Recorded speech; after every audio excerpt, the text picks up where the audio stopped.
ukuran panjang sih kita nggak ya, karena titiknya beda-beda, nggak harus panjang gitu. Jadi yang mana tanggul yang bocor ya itu kita tambal gitu. Sejauh ini ada berapa tanggul sih yang udah ditambal gitu? Ya baru ini aja. Ada baru, 10, ada berapa? Kalau kisaran baru 1, 2, 3, 4 kebocoran. 4 kebocoran. Ya kita tambal udah alhamdulillah nggak terlalu kayak kemarin. Ini tambalnya pakai apa aja, Pak? Kita materialnya pasir, semen, ya yang kiranya kebocoran itu kita gali dulu baru masuk sumpal dengan pasir, adukan udah tutup alhamdulillah. Nah, ini efektif berarti untuk Alhamdulillah efektif. Sementara lah ya. Pak, tapi ini pengerjaannya ditargetkan akan selesai kapan sih, Pak? Hari ini aja atau gimana, Pak? Insya Allah sih 2 hari selesai dari kemarin sampai sekarang. Ini sih udah selesai kan. Kalau kemarin kan di belakang saya ya bocornya lebih parah lah. Maksudnya airnya keluarnya gitu terlalu gede banget. Tapi alhamdulillah ini nggak terlalu. Personil yang turun berapa, Pak, hari ini, Pak, kira-kira? Kisaran 35. 35. Perbantu dari wilayah Kemel, alhamdulillah dari Kecamatan Penjaringan udah hadir dan itu juga dari Kemel tambahan. Pak, ini kan tapi kan sebenarnya kan udah sering bocor ya. Ini kan udah bertahun-tahun sebenarnya kalau yang aku lihat. Tapi sebenarnya sebelum viral ini dari SDA Penjaringan pernah nambel juga gak sih, Pak? Nambel. Sering. Sering karena kita kan ada juga pantauan tiap ini kalau lagi debit air tinggi, aerop ya kita selalu cek lokasi keliling, monitor gitu. Itu dalam sebulan biasanya SDA dari Penjaringan bisa nambel tanggul ini berapa kali tuh, Pak? Kita nggak begitu karena kalau ada pas kebocoran aja. Kalau misalkan nggak selalu bocor terus, karena ini kan bocor juga kita nggak tahu. Tiba-tiba tahu air pasang tinggi karena mungkin udah kelihatannya udah ini juga, ya kita langsung turun ke lapangan gitu. Memang setiap kalau aerop itu kita langsung cek survei ke lokasi seperti apa. Sebelum kebocoran juga memang kita selalu gitu, monitor lah intinya gitu. Tapi berarti ini bukan penambelan pertama sebenarnya ya, Pak? Ya? Udah sering ditambel-tambel gitu ya, Pak? Ya? Sebelumnya penambelannya pakai pasir kayak gini juga atau gimana, sama, Pak? Oh, sama kayak gini. Ini kebocorannya karena apa sih? Iya, Pak. Karena ketinggian debit air tinggi, jadi tekanan airnya kan Kuat ya? kuat gitu. Ya itulah jadi bocor. Ya bocor karena mungkin ada bekas binatang yang ngerogot kayak misalkan kepiting atau apa gitu kan, jadi dia bocor gitu. Jadi berarti dari bawah tuh Iya airnya dari bawah. Jadi Betul. konstruksinya rusak ya? Rusak. Kita bisa lihat juga kok tanggul kalau boleh katakan kuat gitu. Ini tanggulnya ketinggiannya berapa sih, Pak, kalau boleh tahu? Kurang lebih 3 meter kalau dari bawah. 3 meter. Kalau panjangnya tahu nggak, Bapak? Panjang banget sih ini. Ini lu baru nyampe.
di Muara Baru.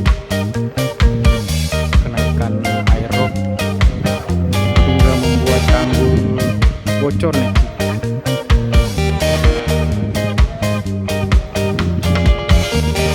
Namun sudah dibenahi, ditambal sebagian oleh dinas terkait.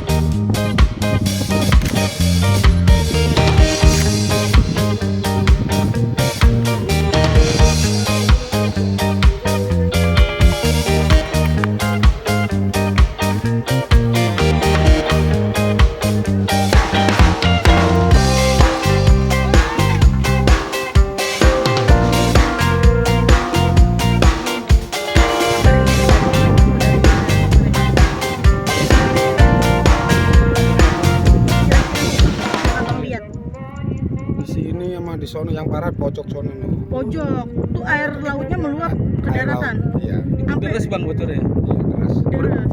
Udah ditanganin bang yang gue pesen. Kurang tahu sono. Ketinggian airnya bisa berapa tuh yang tumpah ke daratan tuh bang? 30 cm kah atau berapa? Kalau segitu ya paling 10 cm, tapi kan bahaya kan. 10 cm Udah tapi mulai bahaya.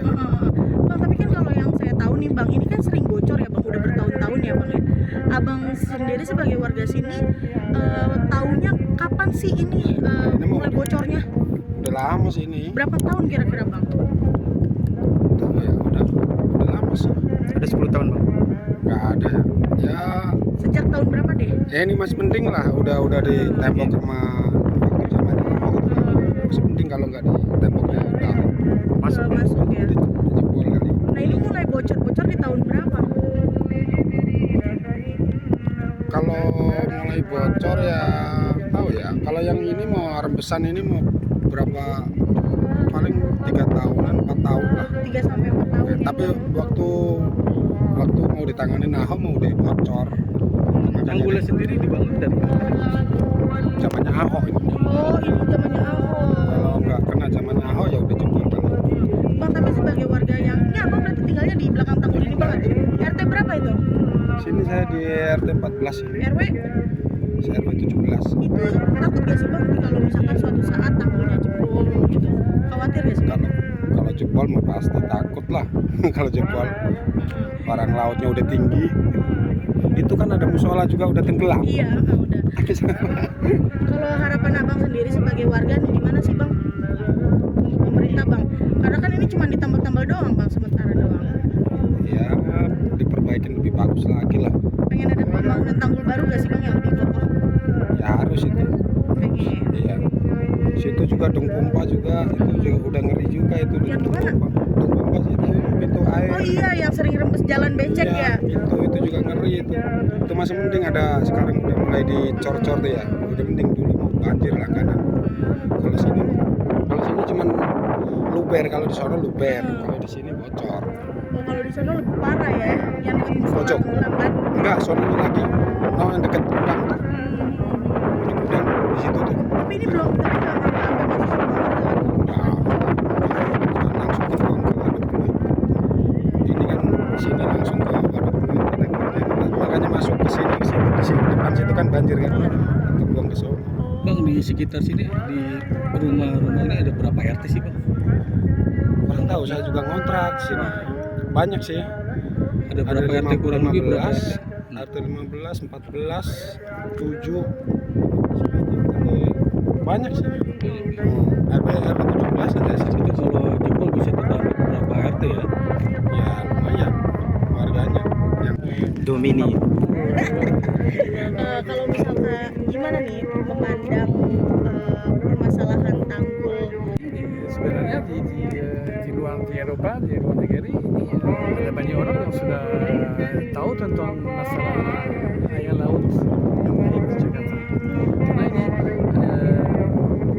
ini semua tahu tentang Nusantara.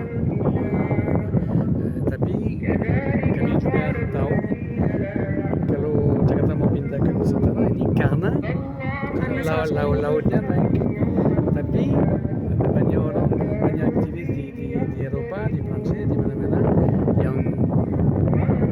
selalu pikir oke, semua pemerintah mau pindah ke Nusantara tapi dengan orang miskin.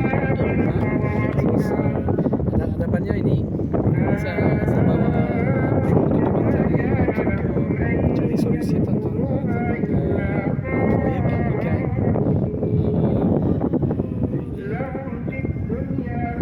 Pasti saya sudah tahu, tapi ada banyak yang tidak tahu di Prancis tentang proyek ikan yang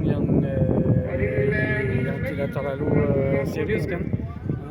Ini ide dari Bapak Joko Widodo kan, tapi mungkin tidak pasti kalau Bapak Prabowo mau lanjutkan. Atau mungkin karena Prabowo itu menjadi presiden ada banyak gestur mundur kan. Oh, berarti banyak media luar negeri yang datang ke Indonesia untuk menyoroti apakah keputusan pindah ibu kota ke IKN itu merupakan hal yang tepat. Ini di dalam subjek dokumenter bukan untuk politis atau apa. Tapi kadang-kadang ada wartawan dari luar jadi info tentang masalah Jakarta penting. Ini Jakarta baru menjadi kota yang paling besar di dunia, 42 juta orang di Jakarta. Kalau kotanya besar pasti masalah sipil. Betul. Kalau menurut Yu sendiri, kalau di Eropa itu kan penanganan tanggul itu udah teknologi banget kan, seperti di Belanda yang udah menggunakan teknologi. Ya, tapi kami pikir beda. Biasanya mungkin di Belanda mereka pikir untuk masyarakat kan. Tapi di sini ini semua pemerintah pikir untuk diri pribadi. Kan. Jadi kalau Jakarta itu kota kaya. Iya. Orang miskin. betul.